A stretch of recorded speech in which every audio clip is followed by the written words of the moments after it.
kugira ngo genda wige iyo nyanyazi tuzaba tureba ikizavamo. Abima amatwi ubu ni maîtresse atunze umuryango we. Ariko rata nuko byari imihini mike imwe itera amabavu ubu nta wahirahira kubera ko imihini yaramenyereye kandi umusaruro urigaragaza cyane.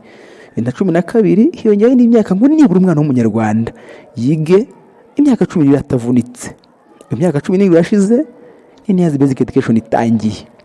Gusa nta kintu mbese twashinze ikigo cyacu kandi n'abana bacu urabona yuko imyaka barimo irashimishije natwe ntabwo ababyeyi twabaca intege. Murakoze. Ni byiza buriya umuyobozi utekereza agatekereza kure akareba ko abana batanganya ubushobozi akavuga ati uko biri kose umwana uko yaba ari kose ko umubyeyi yaba ari kose hari icyo yakora ariko umwana akiga. Nawe reka tukubaze ugiye n'ubutumwa. Hari abantu usanga badashaka ababyeyi abana bo biga, wowe iyo bintu warabishimye ariko ugiye n'ubutumwa haba ababyeyi babumva mwana niba buze ubushobozi naze yicara agiye kwikorera umucanga abo bantu bo ubabwira iki?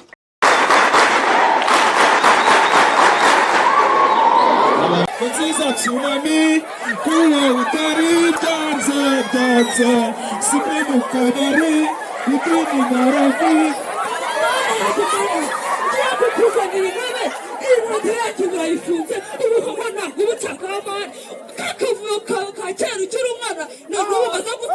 ababyeyi barishimye ubu ni fresheri ku ishuri. Ndabashimiye cyane.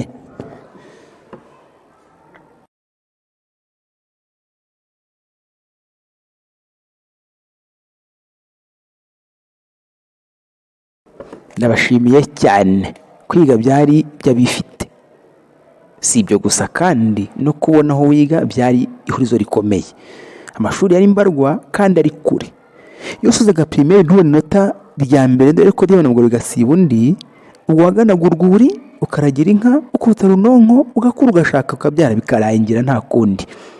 Na gatandatu itekerezo cyo gutangira uburezi bw'ibanze bw'imyaka 9 kiravuka. Ibi ni 9 gishyirwa mu bikorwa.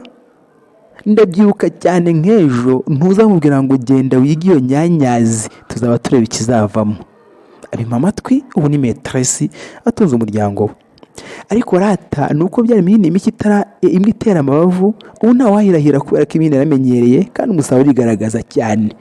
2012 hiyongeyeho n'imyaka ngo nibura umwana w'umunyarwanda yige imyaka 10 atavunitse. Imyaka 10 yashize n'iyazi basic education itangiye. Gusa yari make ku buryo urugendo kuri bamwe rwari rukomeye cyane. Nzana inyota byari hatari. Umwirero w'abayobozi ku nshuro ya 11 igitekerezo cyo kurya ku ishuri kiravuka. 2016 abye bishakamo ubushobozi. Ndabyibuka cyane nk'ejo bagafite ibijumba yarabijyanaga ufite inkaka zijyana wakunganana n'ubushobozi.